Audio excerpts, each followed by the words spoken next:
and see if there's any comments or whatever we have. Okay, cool. Yes, sir.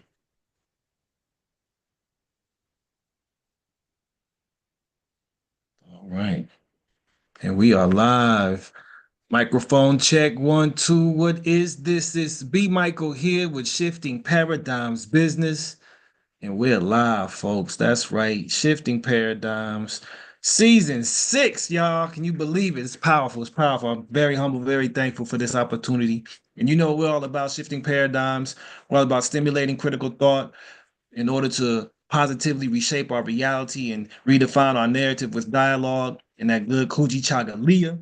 Today, I got my brother Javarius Hodge, DC, here joining us with some chiropractic paradigmatics. This is a brother I just met about what, 4 weeks ago, 4 or 5 weeks ago. Yes, sir. Yes, sir. Yeah, we are in a cohort together with the Porterhouse, and we've had an opportunity to have some conversations. I was like, man, let me get this brother up on this podcast because I believe the field that you are in, man, is one of the most important fields relative to our health and our well-being. And I know you have the same feeling and sentiment. And so, what I want to do is just go ahead and have you introduce yourself to our listeners so that we can actually go ahead and dive into this conversation. Appreciate that, Mr. Mike. Thank you for having me on your podcast, my guys. Yes, sir. It's a pleasure, especially after meeting you at the Porterhouses. We've always had nothing but laughter and great conversations, you know. Yes, sir. You're always full of wisdom. Okay. But good evening, everyone. My name is Dr. Javarius Hodge. I am a chiropractor here in Kansas City, Missouri. I'm from Paducah, Kentucky. I moved here about, I think, 4 years ago. Well, it'll be 4 years in December. I moved here to go to school, and now, I'm done with school. I started my business, and so now I'm just working on building my practice. That's what's up. That's what's up. So you say you have a very interesting journey that has brought you to this particular field, and so I'm like I've been wanting to hear the journey, bro. I'm like, what's the journey about? So Yeah. I know you had said it's a lot of spiritual background that have gone into it. So do please share if you wouldn't mind what led you into the field of chiropractic. Yeah, so essentially what happened was in 2017 I pretty much went through like a pretty dark time in my life to where everything that I worked for pretty much was going down the drain. And so up to this point in my life I tried to do everything on my own and tried to um make things happen for myself and only depend on me. Like I believed in God at the time, but I never did surrender or lean on him. And so he Mm, essentially put me in a position where it's like, hey, you ain't got no choice but to lean on me now. And wow. so I leaned on him and it's so crazy because he gave me uh this little bit of hope, man. This little bit of hope and this little bit of light that I've never seen in my life. And I'll be honest with you on that. Because it was so dark. It was so dark. I couldn't really see anything. And then he Mm, just one day he just like gave me this I call them like spiritual visions, man. It's just mm, like a little blip, like a quick little blip. mm, And it like well, the first time it happened, I was like, huh? Like mm, this ain't making sense with the predicament I'm in right now. I said this ain't adding up. And so eventually, like as I was going through, he did it again and he started like reaffirming what he showed me initially. And I was just yeah. like, dang, why is he doing this? Like this ain't Mhm. making no sense. And so, bro, like since then I was just like, all right, man, like if you keep showing me this, okay, I'm going to go for it. And even throughout the journey, bro, because that was like 7 years ago, Mm, it was a lot of doubt in that because that was my first time like actually leaning on God and like submitting to him and surrendering to him. that's powerful. And it was just like how's this really gonna work out? Like, I don't see this working out from where I am right now. Like this Mhm. this is weird. And so it was a lot of self-doubt. Like, I almost gave up on myself like 7 times. But, I'm thankful for my support, that I had, that I have, which is my family, my mom. She is my backbone, and she never let me stop Mhm. pursuing what God wanted me to do, even though when I tried to stop myself because it was just so hard to get there. Yeah. Um, and so yeah, man, and then essentially got into chiropractic school. And once that happened, bro, I ain't gonna lie, I cried. I was like, what in the world? I'm like, a doctor. I was like, I don't, where I'm from, we don't become like doctors or anything like that. Wow. I'm from a smaller town, and so I've never seen like a black male doctor on it or anything like that. So like in real life, Mhm. I've seen on TV, but not in real life. And so like when he showed me that initially, I was just like, we don't Mhm. do that. Like this don't make Wow. sense. And so yeah, man. So ever since then, like I'm just like, you can't Yeah. tell me nothing about God and what he can't do. You know what Hey, I'm come on saying? now. Because like he is a person that makes a way out of no way. And when I was actually able to experience that, I was just like, oh my God, like nah, Powerful. this is him. This is how he loves, this is who he is. Like Yeah. I've always heard about these things like from my granny. Like my granny, oh, I love her to death. I call her my angel. Me and Mhm. my cousin, when we was younger, she used to always get like so excited about Jesus and stuff like that. And like we knew Jesus, but we felt Mhm. like we did. We heard about him. And we would always like wonder like why my granny like just so super excited when Jesus is brought up, or Mhm. God is brought up. And I was just like, dang, like that's crazy. Like, Mhm. why is she like that? And so I was actually able to experience him, Mhm. and now like I understand why she is the way she Yeah. is about, God whenever she talks about him. And so yeah, and so that's how I came to chiropractic. God led me. Okay. Okay. Okay. And so on that note, like, let's talk about just like your health. Like, I'm sure that you had to have some sort of health consciousness prior to you going into chiropractic school, or maybe not. But No, yeah. so what's this transition like? Like what is the mindset that you're going into now studying chiropractics? And I'm sure, did you have any medical background prior to going into the N- school? the only background that I had, it was just exercise science. So things like Okay. I could have been like a strength and conditioning coach or a personal Yeah, yeah, yeah. trainer. But yeah, Yeah. that was it, man. Like I didn't know anything about chiropractic. Wow. I saw my friend go to a chiropractor in like middle school, but that Hmm. was it. I ain't know nothing Hmm. about it. I was just like, oh, okay, all right, Wow. okay, you got your back cracked, and it actually helped him perform better as an athlete, which I thought was Okay. pretty crazy. But Hmm. but yeah, man, like before getting into chiropractic, I really didn't know much about it. Was Yeah. I health conscious? Uh, I liked working out, so that's probably the extent of Hmm. my health consciousness. Hmm. That's as far as it went, was just like me exercising and get my body Right. moving. But like Yeah. outside of that, as far as like diet and all that stuff, no. Mm-mm. Wow. Yeah. Powerful. Powerful. So now you make the decision, you get to chiropractic school. What is your experience like in the school? And what school did you go to? Cleveland? Were you here in Kansas City, or were you Yeah, at a different I went school? to Cleveland. Yeah, I went to Okay, Cleveland. okay. So what was your experience like at Cleveland Chiropractic School? 'Cause that's something, it's so funny. And let me preface that by saying it's something I had considered. I should have did. I didn't do it. Shame on me. But it's something I had considered due to the experience that I shared with you last time we had a class together, right? About how the dude turned off my whole switch and I couldn't even hold my hand up. But Oh yeah, suffice it yeah, to yeah, yeah. I say, remember that. yeah, yeah. What was your schooling experience like? Man, it was bittersweet. It was bittersweet, man, because first of all, it was the first time that I left the nest. The first time Mm, I left the nest in Kentucky and then moved Midwest to Kansas City, like 6.5 mm, hours away from home, and really didn't have family here or like a Okay. community. So it was really hard. Like that first year, it was hard. What It year was was very that? hard. That was 2021. Okay. Okay. Yeah, it was really hard. Like I was getting homesick.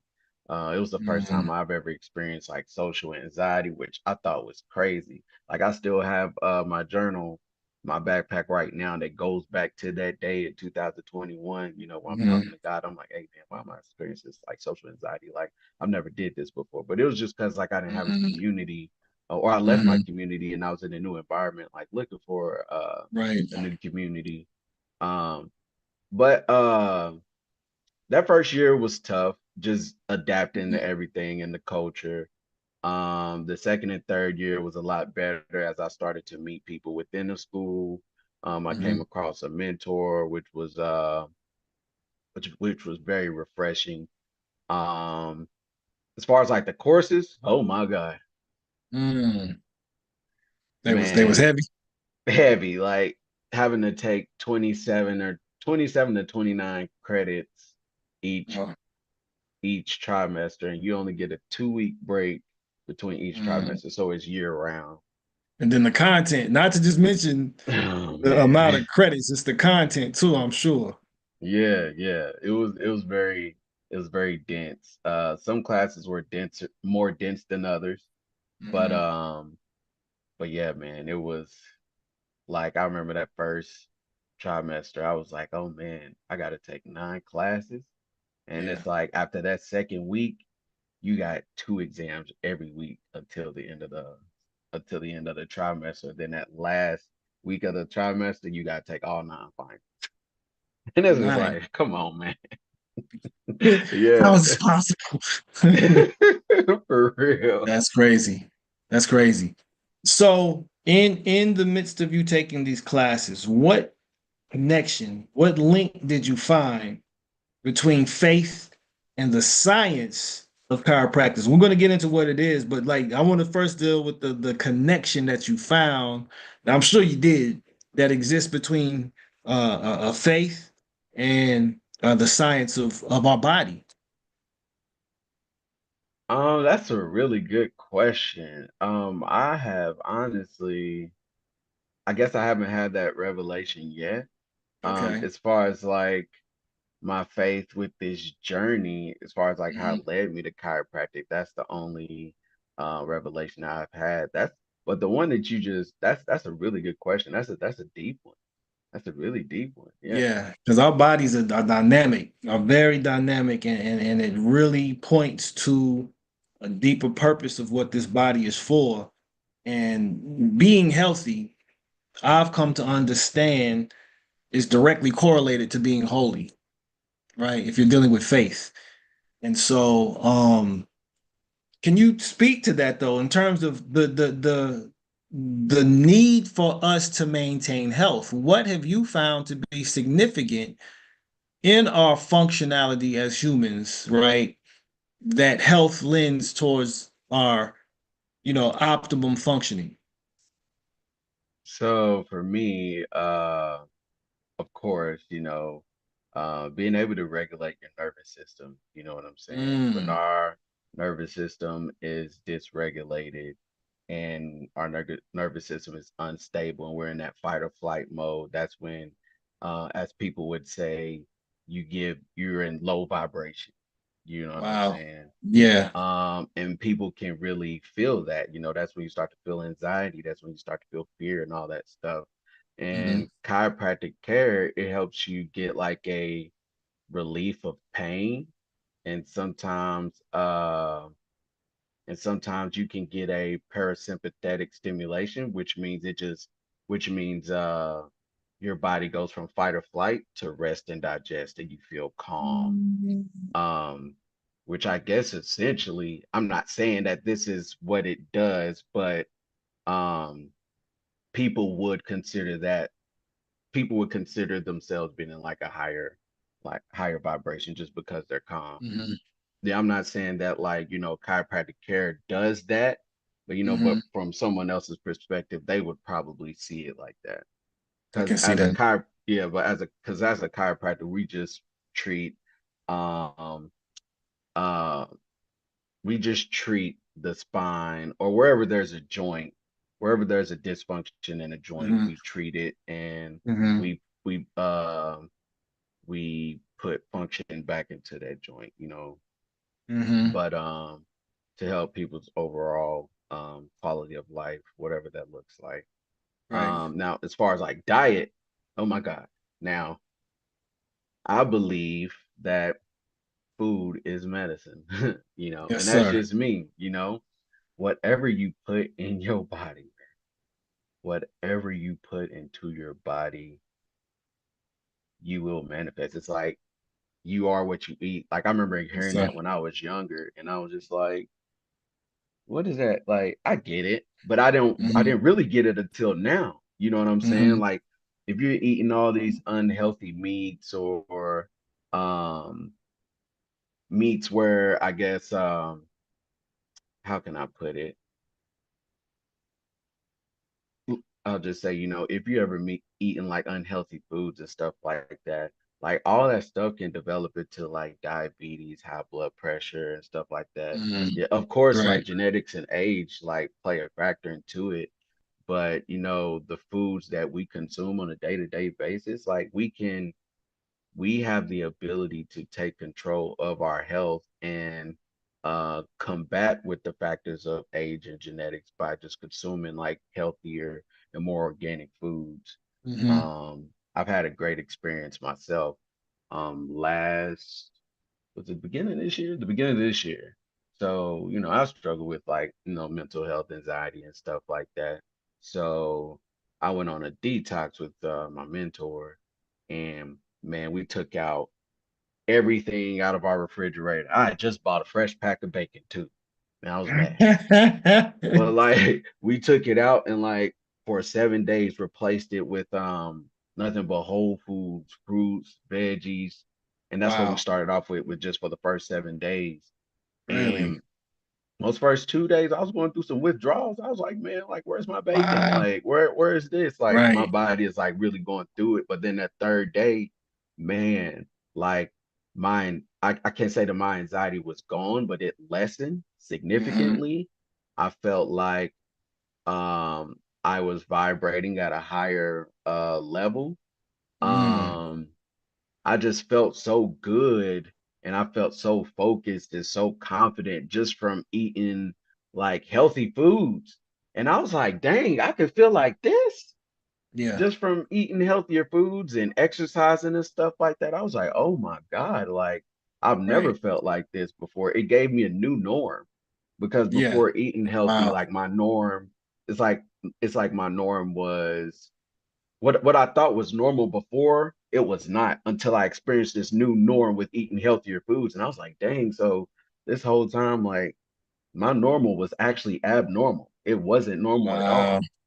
Right. But once you start eating healthy and stuff, man, you get to see that Mm. change. You're just like, oh my God, you see changes like in your mental health, Yeah. physical health, Yeah. um, Name it.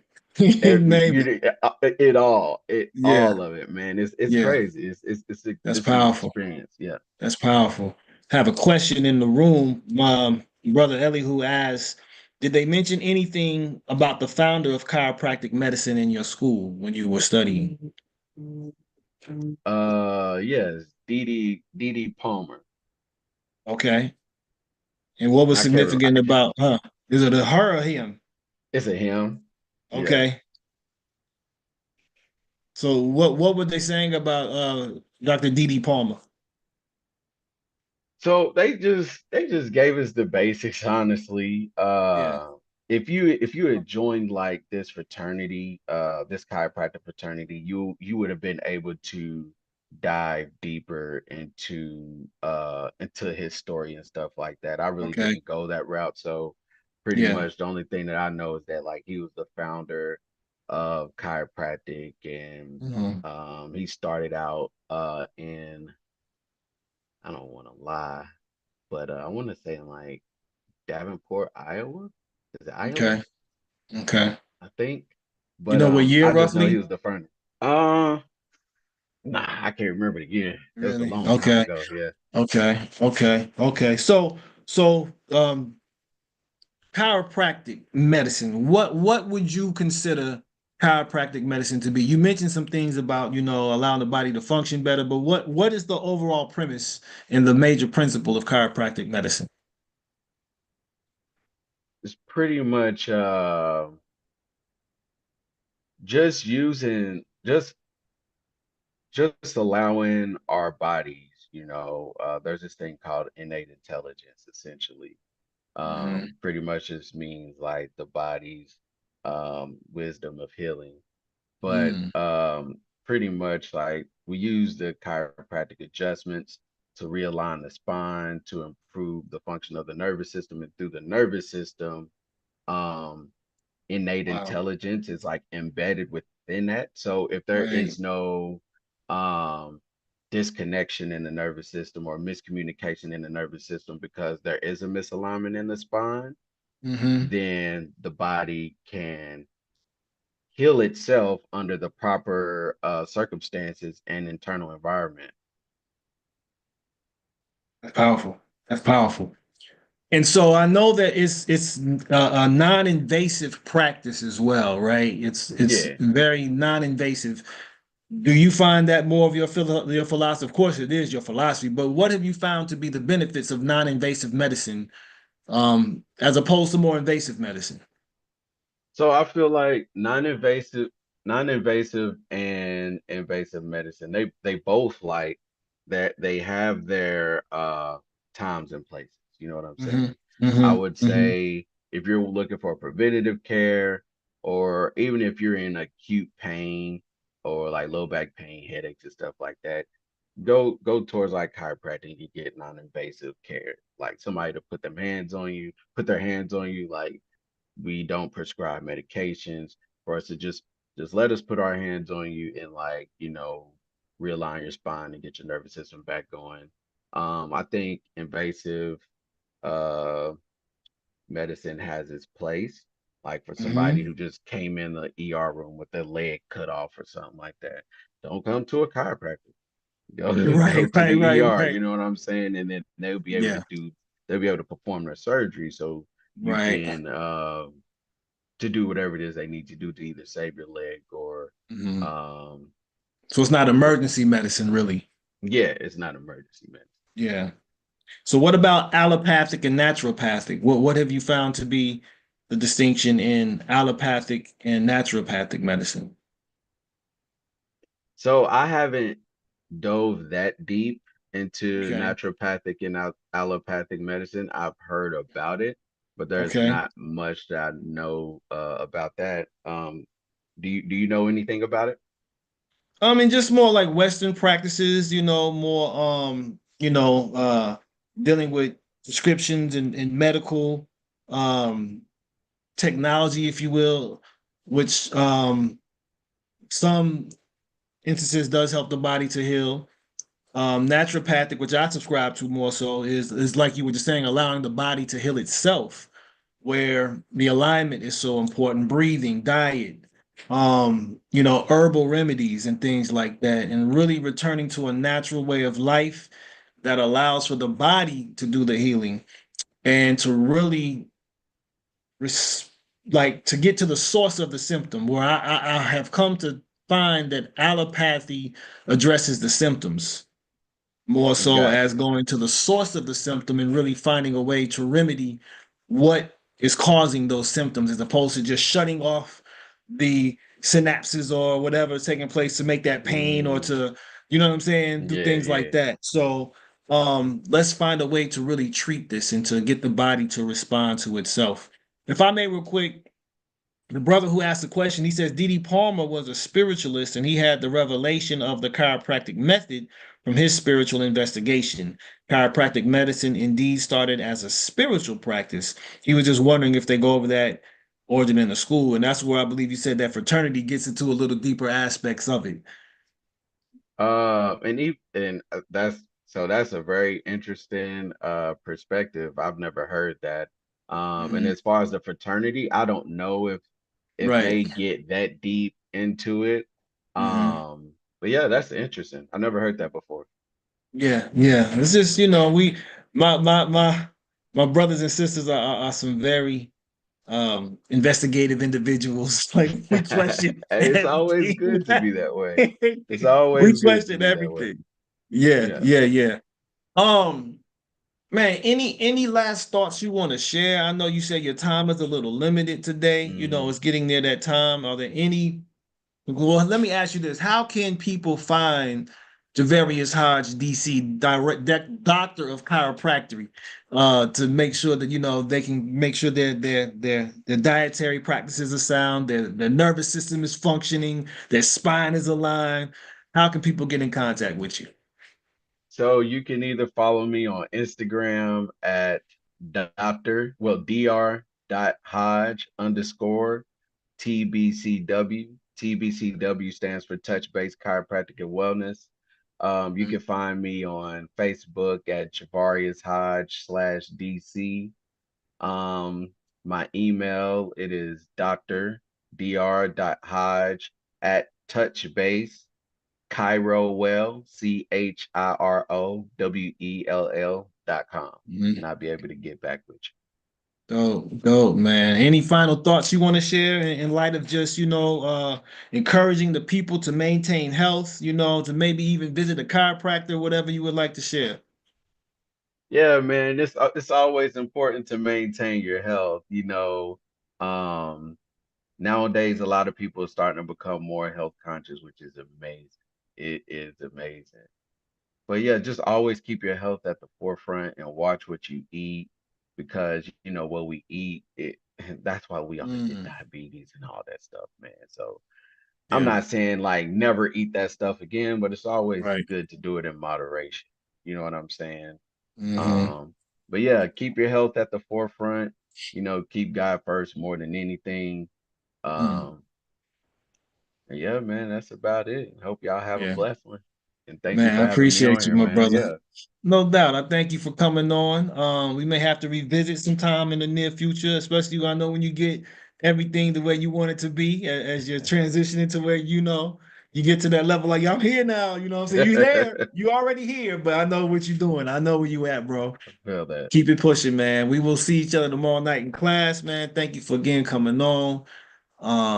And we're going to go ahead and wrap this up. I may have a few more words just to share, but you're more than welcome to, do what you got to do, brother. But thank you again for coming on to the show, my guy. I appreciate that, brother. You have a good one, man. I'll see you tomorrow. Thank you. Yes, sir. We'll see you tomorrow. All right. Powerful. Yes, sir. And so, it's powerful. Health, wellness, and I do equate it with holiness. I do equate health with holiness, and it's so important for us to understand the significance of being healthy. Um, And that's something that the creator had initially designed for us. Yah has initially created us to be healthy, So the will of Yah is for us to never get sick. When you read what Torah says, we are to never get sick, right? That is the will of Yah. The miracle is the healing. Healing is miraculous, right? And so that's something that we have to really keep in mind and understand. And so the more in alignment, not just our spine, the more in alignment our will is with the will of heaven, with the will of Yah, the less we will have to deal with the maladies and the diseases and what have you. If you want here, man, come on and jump on, man. I want to build on you with this as well. Elihu, if you're available. Click on that link and come on in here, man, if you're available. Because I find that comment interesting in speaking about D.D. Palmer. But just really expanding on chiropractic health and the power of the body. And that's something that our ancestors well understood um, scripturally, culturally, metaphysically. Our ancestors were metaphysicists. Undeniably, they were metaphysicists. And they knew how to really align this body and to master this body for its ultimate purpose, which was to become the temple of the spirit of the true and living creator of heaven, earth, sea, and all that is in them. And so that is why health is so important because it is through our health and our holiness that our vessels become inhabitable. They become able to allow the spirit to reside in this body. And so it's so powerful. He talked about the nervous system. Well, when we look at the nervous system symbolically in scripture, with the spine, right? And the brain, um, what we're dealing with is the menorah. We're dealing with the light of the body. We're dealing with that aspect of the body that allows for us to shine. And so the spinal cord is the central column. And then you have all those other branches that come off from the spine, that represent the other cups and branches of the menorah. And this, of course, being the central part of that, but even dealing with the Holy of Holies, our mind, our brain, all this is very, very symbolically captured in scripture. But that nervous system is so important because that is, like he was saying, the innate wisdom of the body comes from. Our body is able to do miraculous things if we just position it so. And by positioning our bodies in a way where we're able to allow it to flow and allow our life force energy to flow and to allow all of our chemicals, our chemistry to flow in a proper way where there are no blockages, or our energy is flowing as well, the life force energy. So all these things contribute to the overall well-being of the body. And once that body has established this well-being, well, then that's where you have the manifest presence of the Most High. And so, yeah, I've been to a chiropractor a couple times. I haven't been really as much as I should go. I need to go more, to be completely honest. I really do, just to stay in optimum shape. I do, however, stretch regularly. I do, however, do some forms, some movement and breathing. My diet is fairly decent. I do have a little sugar craving every now and then. This tooth right here. It's this tooth right now. I do get a little sugar tooth from time to time.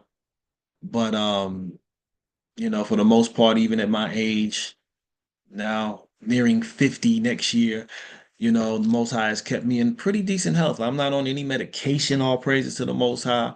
All my levels are, pretty good. I'm disease free. I just give thanks and praises to the Father for allowing me to maintain optimal health, in the way that I have, with some injuries I've had from some sports that I played in my younger years, up into college, you know. But I tend to do all right.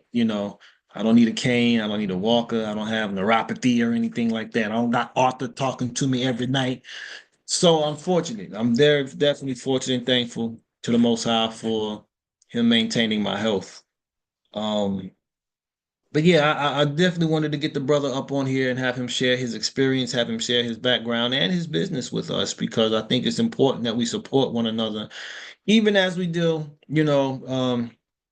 with intersections of faith, and so I definitely respect the brother, and wanted to have him come up on here and share what it is that he does. I plan on having some more people from my cohort also join and talk about what it is they do, just to get exposure. You know what I'm saying? I believe we're at a time when we got to definitely uplift our community, um, and push uh, the business aspects of our life, and our economy. Make sure our economy is sound.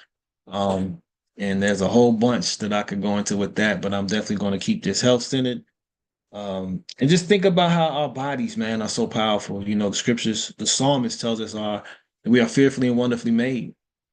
You know, being fearfully and wonderfully made, we really have to uncover how the scripture in code gives us the code, the formula for us to master this body and to become the light. If you think about it, our bodies are regularly, on a healthy day, 98.6 degrees. You go outside on a 98-degree day, it's pretty hot. That's a hot day. But that's the normal temperature of our body. We have these fluids that course through our body. We have um, spinal fluid, we have mucus, we have different biles, we have um, all types of fluids flowing through our body, blood, the lymphs and all that stuff. And so all that there, you know, contributes to this this creature that we have, this electrochemical plant. Shalom, Mark. You muted, my brother. Okay, There there you you go. go. Yes, sir. Man, So I'm just talking. I was having Go a ahead. hard time.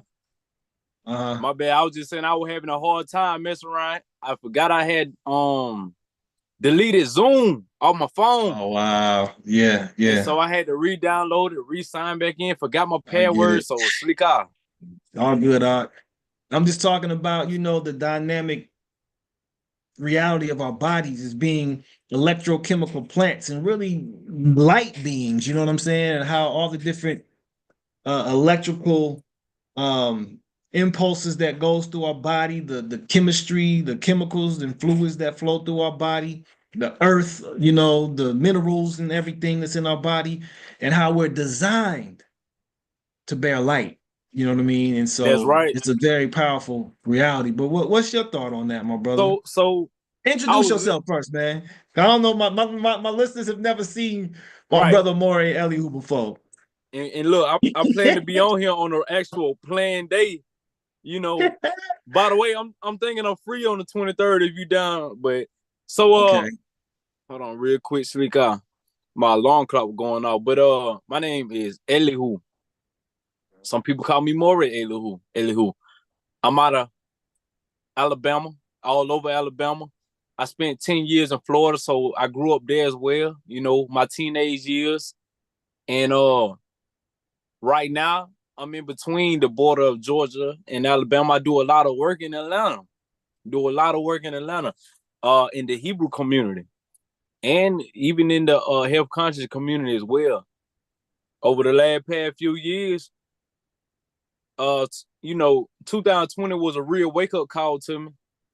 Probably about 4 or 5 months prior to 2020, I lost my father, and so that had woke me up to health consciousness in general because it was in a way that I said either I'm finna do what he did or try something different because unfortunately my father was turning up a lot, partying a lot, and I get it. shoot, because we come from the country. That's just what people do. You go to work and then you turn up out, all week and then the weekend. So I had realized it's a recipe to everything, Wow. right?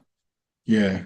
Probably about 4 or 5 months later, I met somebody who would have been a father figure to me. Simultaneously, I went on a fast because I was depressed. So I left out of Alabama because I was slick sad about just being there. I was depressed in that setting. My dad just passed away in his house that was right next to me. So I'm like, okay, boom. I went down to Florida to go visit my mama. My old lady went to Orlando, Florida. I went to Jacksonville, Florida. She had my son. So that's another reason why I was depressed, because I'm like separated from my old lady at that point and my son. At that time, I only had one son. So boom. What happened was my body stopped eating. And you gotta forgive me, I just got done eating, matter of fact. Yeah, I was just killing some hummus in a salad with some olives and all that. But man, Yeah. so during that time frame, I was so depressed, I stopped eating. All right, boom. But when I came back and I was able to get an appetite again, I ain't have no desire for flesh, for animals at all. So I'm trying to figure out like what's to that though. Now keep in mind, like I'm telling you, a going vegan store, but that wasn't never no intentional thing for me. I wasn't planning on doing that. You know what I'm saying? I thought that was a Bati boy community or something like that. But oh, Sleek Eye, I forgot we on YouTube. I don't do it right.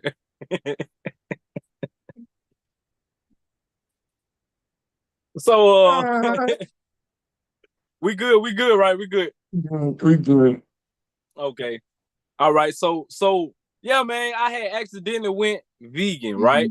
Yeah. Well, you know what? I started getting up with a lot of being in Florida. I was around a lot of rosters on the north side of Jacksonville where I was.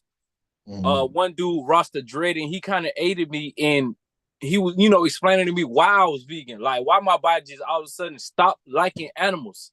I didn't want to eat that junk no more. And every time I looked at it, I felt like I want to throw up. So there was something that the spirit realm just pushed me off into. Yeah. Before you know it, it was this after this after this after this. And I kept getting many different reasons of why I can't go back. Keep in mind, a year prior, I had just stopped smoking cigarettes on a situation where now all of this is just snowballing into. I had the year prior, I was smoking cigarettes ever since I was a young man, all the way up until I was an older young man, So what happened was I was in a park in Atlanta.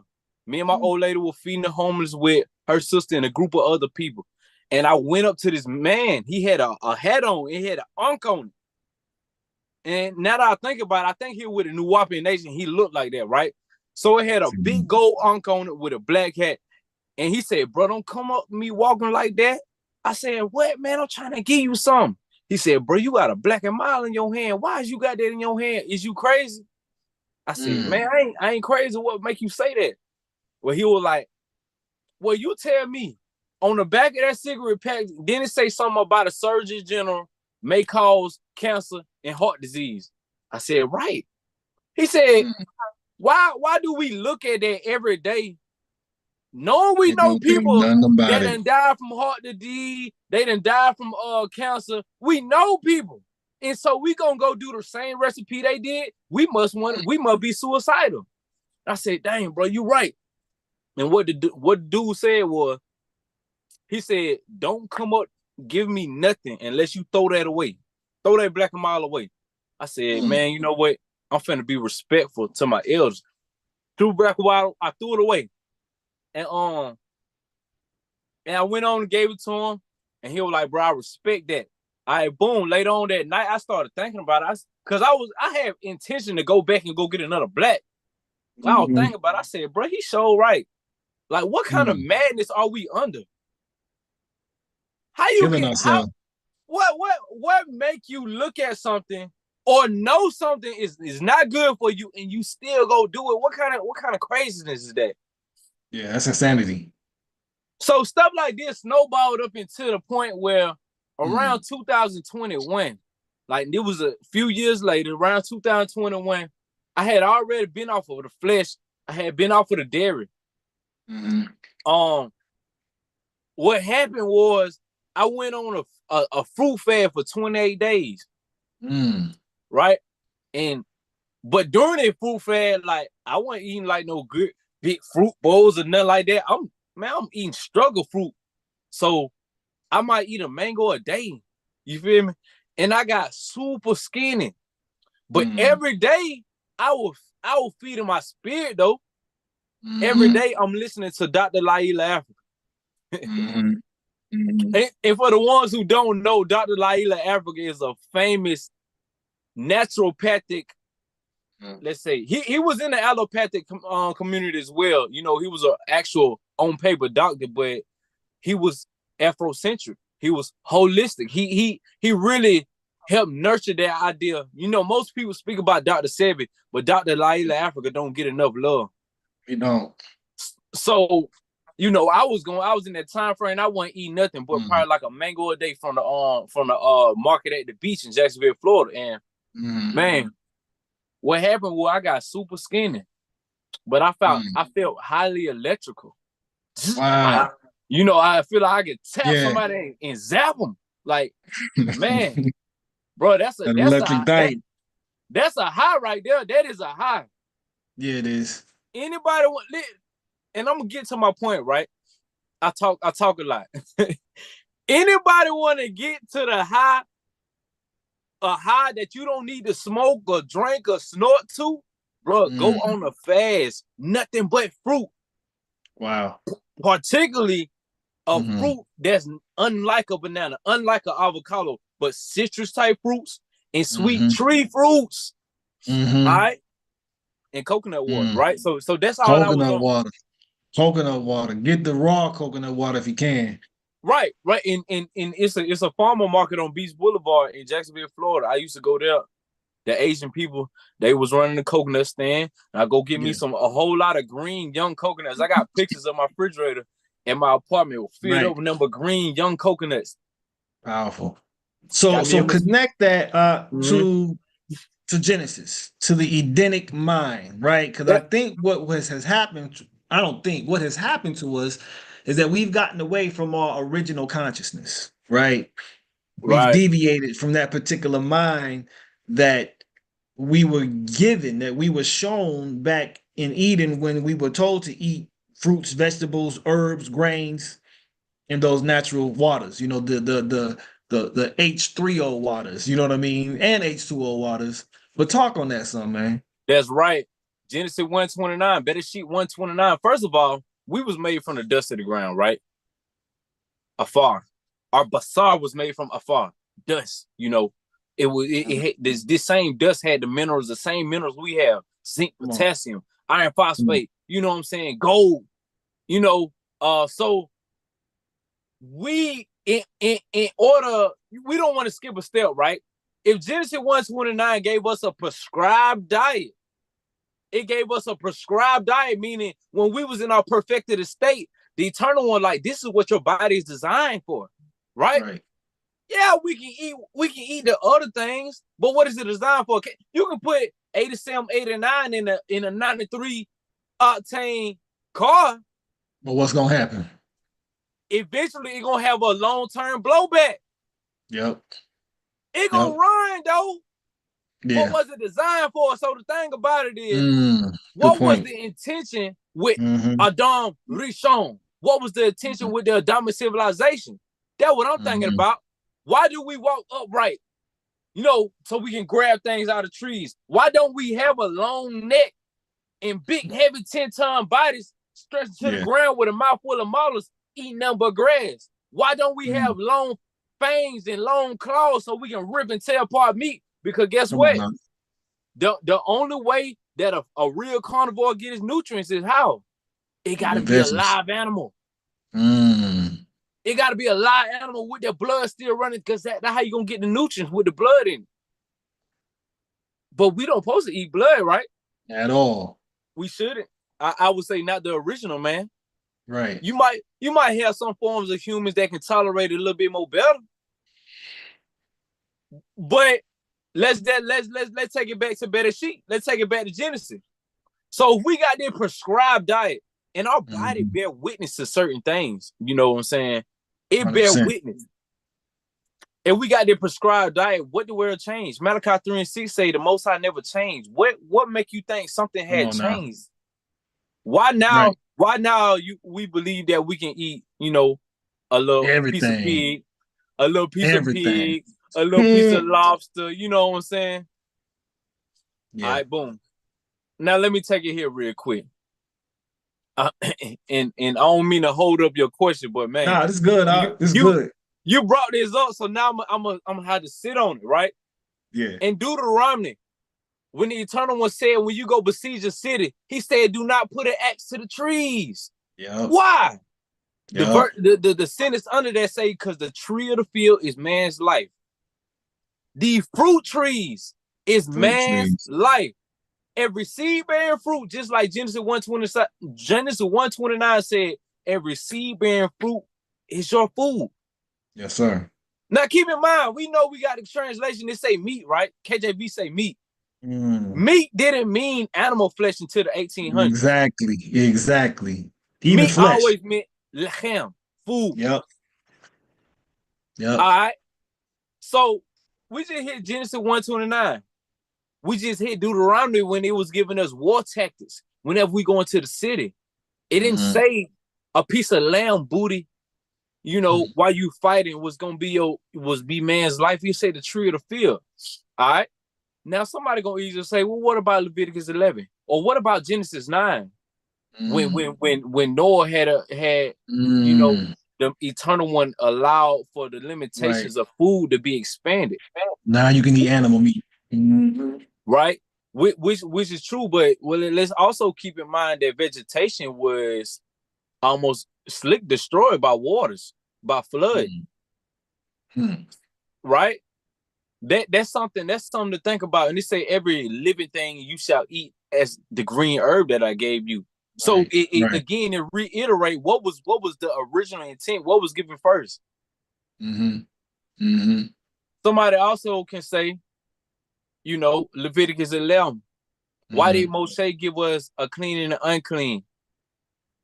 And P gang, I ain't gonna make it about me. I'm not gonna make it about flesh, All good. So everybody got their own little, I'm just telling the flavor of the tribe where I come from. No doubt. Right? So Leviticus 11, it also talk about the clean and the unclean. Mm-hmm. Well, let's look at this. If we go to any other writing around the 1st century, we got something called the Epistle of Barnabas, where it explained that Leviticus 11 was talking about dealing with clean and unclean men. And these animals that was mentioned, people who chew the cud, these are the people you need to be around, people who chew the cud, right? People who understand that your study don't stop. You chew it, you spit it back up, you chew it, you spit it back up before you fully digest it. That's why I say 70 faces to the Torah. We gonna keep on studying. You know what I'm saying? So what I'm trying to say is Leviticus 11, it also got a deeper implication about people you should deal with. And we see this echoed in Acts chapter 10. Whenever K5 saw the man of beast coming down on them 4 nits, and he said, I ain't never ate anything unclean or common, right? Mm-hmm. Right. Mm-hmm. And then a few verses later, it explained how it's talking about, his endeavors with the Gentile nations, because Cornelius was on the way. So then, Acts chapter 10 was talking about food, or was it talking about animals, or was it talking about men? Men. Right. So we see a consistent theme in this threaded throughout the Tanakh and the Brit Hadashah and Basor, right? Yeah. It's an ongoing thematic thread throughout all of the scripture. Now, and right, I'm just giving double fold meaning. Somebody can take it however they want, right? Right. But that's the layers too. Right. If we're gonna talk about it, we're gonna go to Peshat, Ramesh, Drosh, and possibly Side too, depending on who ready for it. But what I'm saying is, now we got an understanding of why, Leviticus 11 was a thing. Let's go to Numbers. When we was in the wilderness, Bemidbar, we was in the wilderness, what did our forefathers complain about? They said, we remember the flesh pots of Mizraim. Yep. We remember all the dainties of Mizraim. We was doing that there, but what the Eternal One gave us? Yeah. Yeah, manna. Like the seed of coriander. You know what I'm saying? That coriander like fire too. Yeah. So what I'm saying is, sometimes we do get in a situation where we complain, man, I don't want to eat fruit. I know the Eternal One gave us fruit that's naturally desirable, right? Right. Fruit naturally desirable. So guess what? We don't want to pervert nature. I'm even advocating this right here. I don't even too much believe in cooking fruits and vegetables. Right. Raw. I believe in sun fire, solar fire food. You know why? It's a boy named Edmund Bordeaux on Sezekli. He wrote a book called The Seeing Gospel of Peace. Inside the Seeing Gospel of Peace, it talk about the fire of life versus the fire of death. The fire of death will be when we turn that stove on and cook the mess out of our food, cooking all the nutrients out of it. The fire of life is the sun. Now, our bodies don't go over 98.6, correct? It shouldn't. It shouldn't, not health-wise.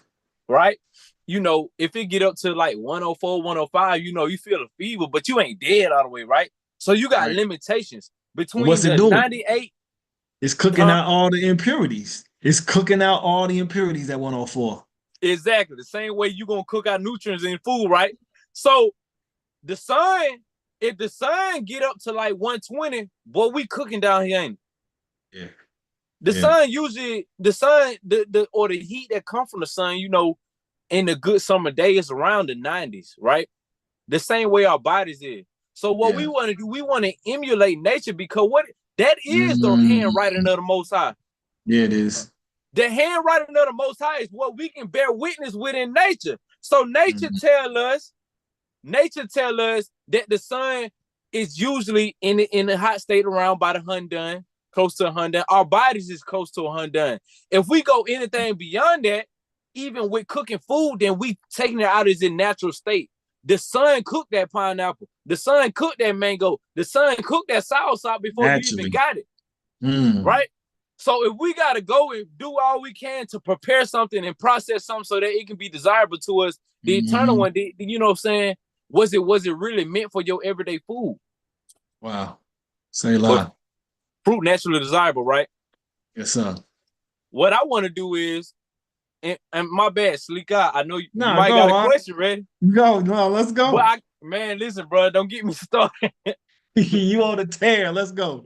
What I want to do is, I got a little something to read about when sacrifices stopped around 70 AD.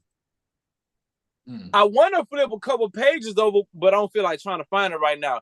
But in here, in this Bible almanac, everybody can get one. Is these old school, your mamas and granddaddies and them got them in the Baptist church, man. They under the pews and all that, hiding all that. But what I'm saying is, they record historical aspects of our ancient forefathers, ancient Israelite, ancient Hebrew forefathers, right? What they record their everyday life and what they was eating on a daily basis. What they ate on a daily basis outside of grains was pomegranates, figs, and dates. Pomegranates, figs, dates, cucumbers, stuff like that. But guess what they didn't do? They wasn't eating flesh every day. Not every day, especially 2-3 times a day. Right.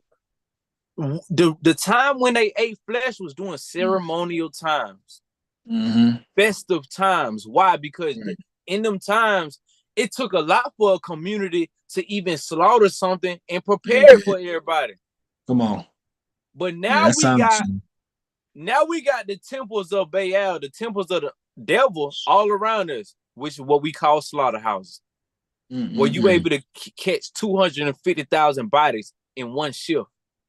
Wow. How do I know? Because I used to work in one. Wow. You know what I'm saying? Wow. So now we going into a different realm of talking, man. But first, I want to stop and give you the opportunity, if you're finna say anything before I go into it. Couple thoughts, man. When you bring up Leviticus 11, we have to understand this is a science.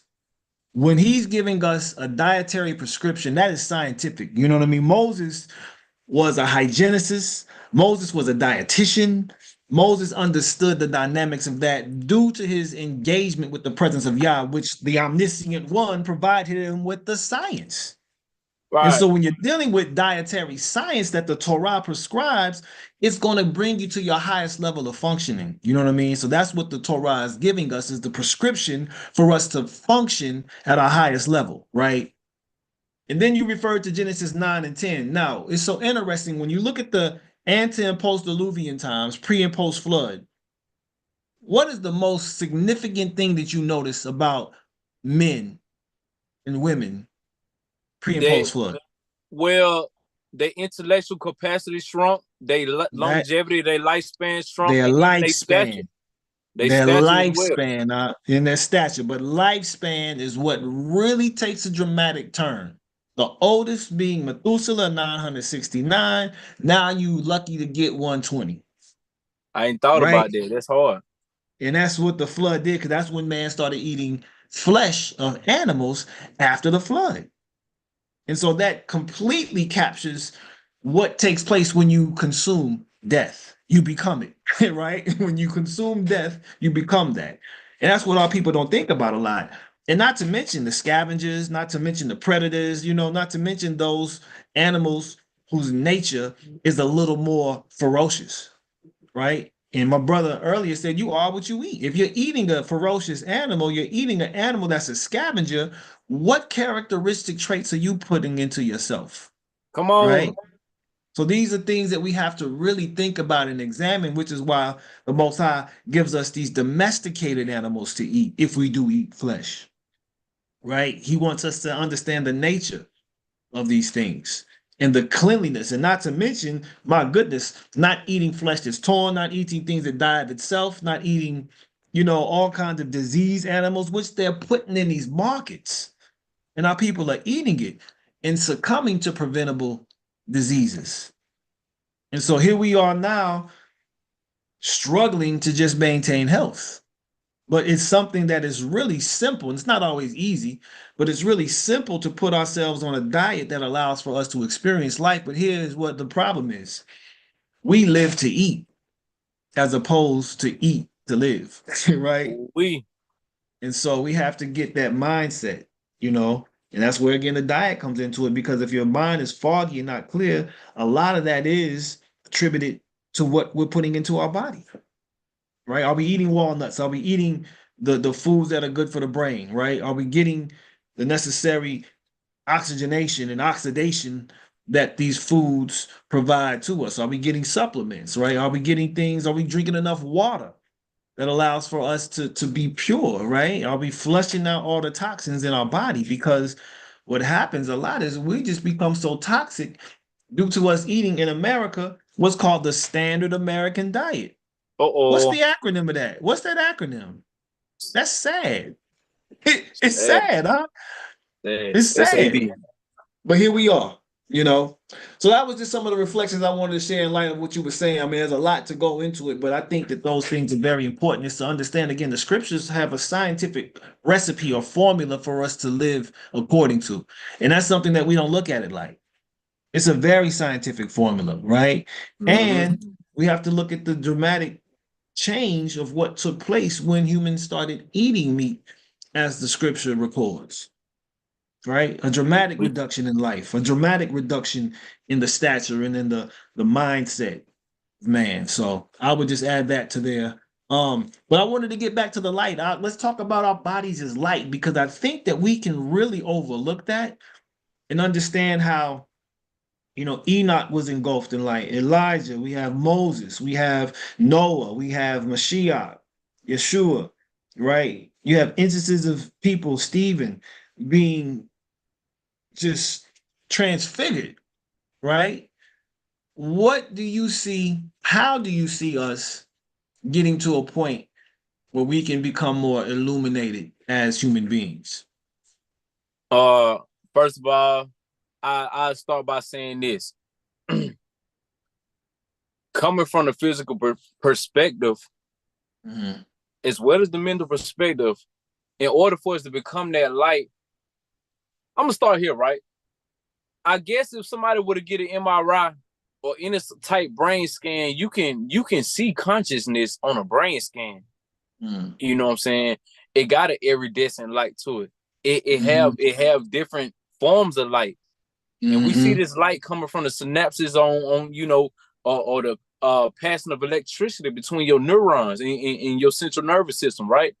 So, and even with the young man that was on here with the chiropractic is surrounded around the ancient practice of knowing about your fascia. This film that's in between all of your muscles, in between your bones, and in between your organs. They line your organs up, right?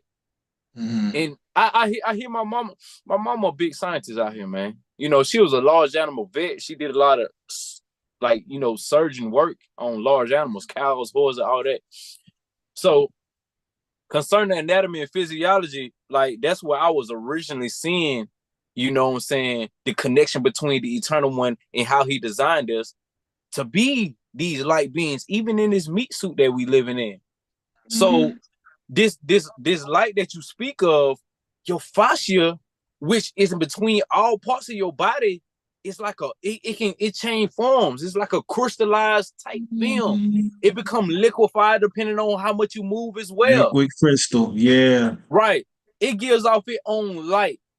All throughout every one of our cells give off its own light.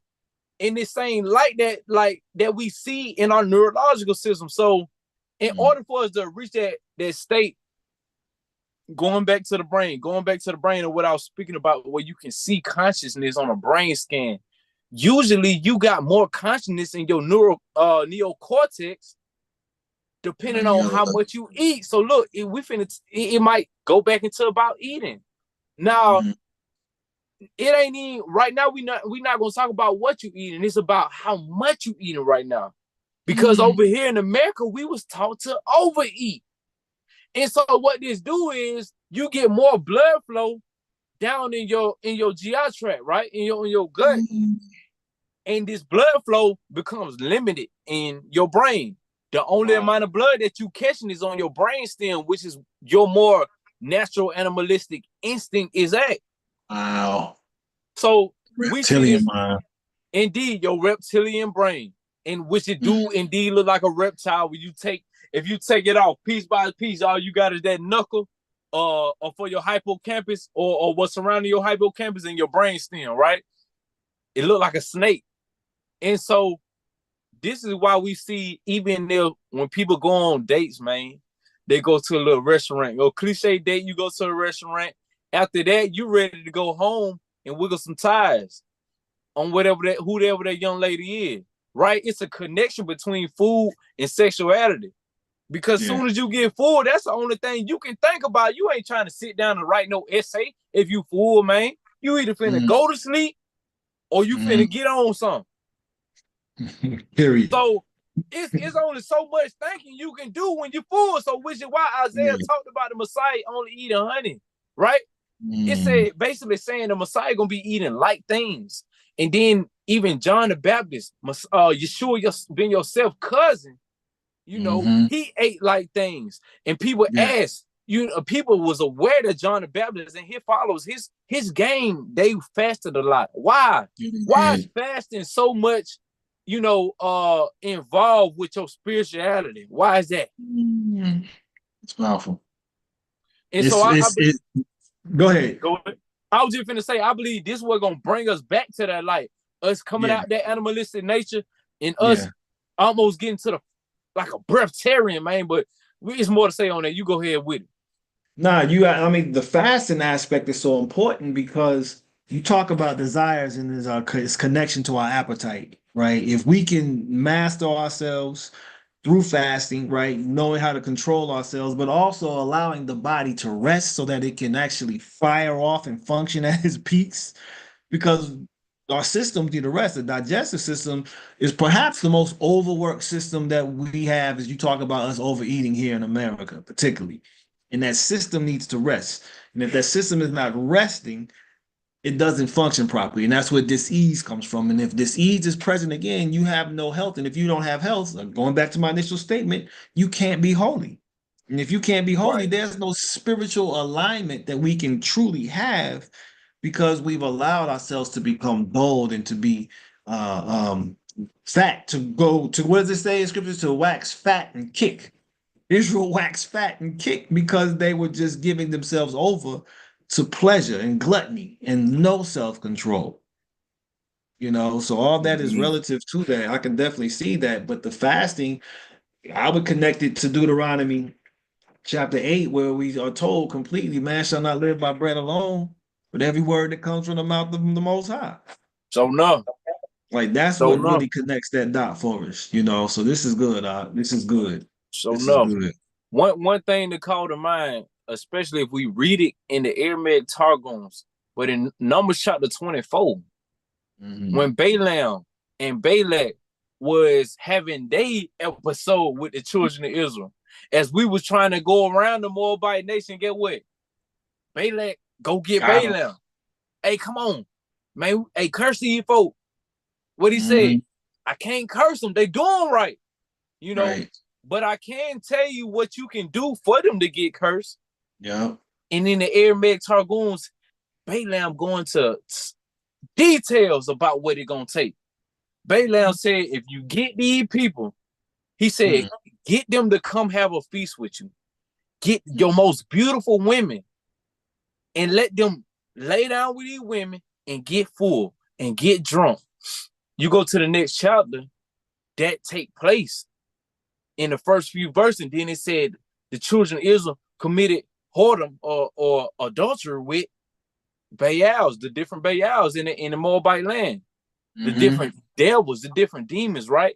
So we see that connection between your animalistic nature of just want to stack up and just want to eat all day, connected to your spirituality, because it ain't no other really kind of way. The best way to communicate with the eternal one is here and in your body. This is why we got a body. You know what I'm saying? Yes, sir. We got to utilize it to communicate with the eternal one, And with that being said, that's why the priest, the Kohanim, the Kohen Gadol had to take care of himself, and he couldn't go inside the tabernacle or the temple, defiled with any type sickness, man. Simple. Yes, sir. Yes, sir. And that even leads to strong drink. That leads to, like, just all those other influences that we have a tendency to indulge with our vices. You know what I mean? Like, this is where we got to sharpen up. All this is, and it leads to health. And your pops passed from turning up. My pops passed from turning up. So I get it 100%. And I had to make that decision myself. I remember in college, now I could drink 240s and still function. I don't know how, right? But at the end of the day, what happened was I saw my pops in me. And I said, I can't do this. I can't function like that. Peace be upon him. But it's like, I can't live that life. I can't turn up with that spirit like that no more. And I That's from right. time to time sip on some things, it's true, but I'm not, like it's like you said, moderation. I do it in moderation. So that's crucial, man. That's crucial. I feel that. But by the way, I ain't say that, somebody else said moderation. Me personally, I don't even put myself on that because I know I get it, bro. I like drinking too much. And Yeah. so me personally, I don't even just play around with it. Ain't no sipping, no nothing, because I'm gonna mess around and find myself back into that groove again, that slippery slope. And again, me personally, I we got buku scripture talking about how, especially somebody in some type royal position or a king in the courtyard should not be drinking. You know what I'm saying? That's only for what Proverb 31 say. Give strong drink to those that ready to perish. Let them drink and be happy. Let them drink and be merry. They know they finna kick the bucket. You know what I'm saying? Yeah. So especially for young men that trying to think sharp, bro, hey, I want to do everything I can to stay away from stuff like that, man. Because right now it's good. Right now it's good while we young. You know what I'm saying? I don't know. It might be different for an older man, but I'm just, that's for them. Me personally, that ain't me type situation. That's rich. That's rich. That's rich, bro. That's rich. Good word. Good word. I know one thing, if I can add to that though, real quick though. Yeah. I know one thing, we see that trend ever so present. We see that trend, man, all throughout the Hebrew community, all throughout a lot of religions. And I'm not saying that it's a bad thing. I'm not saying it's a sin, because you know what? Because people would say that, drinking is not a sin. Which you're right. Depending on what community you come from, because in the Jameson community, in James chapter 4, at the end of James chapter 4, James said that if you know to do good and you don't, then it's sin unto you. And these same very people, you may ask, is this stuff really good for you like that? And they'll say, I know it ain't, which is why I do, I might do it in a small portion. But, with that being said, we is subconsciously aware that this right here separates. It don't put no separation between you and the man on the street. You know what I'm saying? Even when it come down to, it ain't no sin. It ain't no sin to smoke. It ain't no sin to pop pills or nothing like that. Not according to the Torah, right? But what I'm saying is, if you okay right now, right? You're right. He said, like what Paul said. All things are lawful, but not everything is benefit. Right? Yup. Right. So what I'm saying is, you doing the same recipe that man on the street did, and this is why he wigging out. I was in Atlanta for Shabbat, and I was headed to our building so we can have a Shabbat beer. And I saw a young man downtown by the underground in Atlanta. He was naked, butt naked on the street, bent over. I hate to sound explicit, but he's spreading his cheeks open, like, and showing it to the crowd. And I said, man, bro, I guarantee you it was drugs that led to his mind thinking like that. And it's the same drugs that everybody else doing. Wow. It ain't no different. So it ain't no, and even when the scandals came out about the young man in New York, the rapper, I ain't gonna call his name. When the scandals come out, all this hypersexuality that was involved with these parties and stuff, a lot of people saying that they was geeked up. They was on drugs. Now let's flip the scene. In a rap game, people intentionally do these same drugs that had these people getting split open by old boy. You know what I'm saying? So what I'm saying is you put yourself in that same world on purpose. You doing the same drugs on purpose.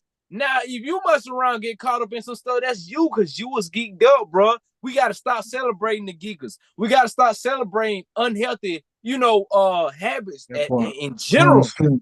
100%. Okay. Yeah, that's 100%. Yeah, reprioritize our whole vision and our focus, man. Rewrite the narrative, man. Yeah, that's everything. It's everything. That truly is. That's a good word, Doc. What you want to say to wrap up, man? What you got in closing thought? What I got in closing thought is I just want to say what we really need to be focused on. It don't matter about doctrinal differences to me, because doctrinal differences is all right. It's like the same biodiversity we have in our body.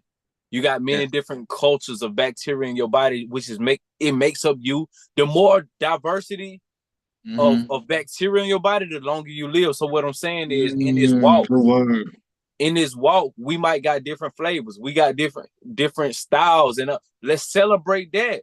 We don't have to get mad or discouraged at the fact that this community don't do what my community do. Our main goal, Ecclesiastes chapter 12 to verse 13 said, fear Elohim and keep his commandments. And from a messianic perspective, our main goal is the redemption of Adam, the Adamic civilization, in a world that's already declining and degenerating humankind. Yes, so sir. my closing thoughts is, let's focus on what do it take for us to cut the head off a snake? What do it take for us to be unfearful and courageous against those giants in the land? Whatever land you may think I'm talking about, whether we talking about the spiritual land or actual geographical land, there are giants that we have to deal with. And we created these giants. It's our fault. But we got to go in and deal with our children. Yeah. Powerful, man. Powerful. Man, I want to thank you for coming on and sharing with this here. I got some moves to make before it gets too late, but I want to go ahead and wrap this up, man. Thank you for, again, your time, Morelli, who we will come back and revisit sometime very soon and get a whole different topic going and just build on it, okay? Yeah, let's run the back. Set some intentional stuff. I know this was all the wheel, man. Watch it. Hot straight up. Yeah, we're going to get on it. We're going to get on it, man. I'm going to hit you up, but let me wrap this up and we're going to touch base soon, all right, my brother? That's what I'm talking about. Shalom, yes, much love. Thank y'all for listening. This is B. Michael, a.k.a. Mikhail Corbin Yahoo, signing off for Shifting Paradigms. One love, y'all.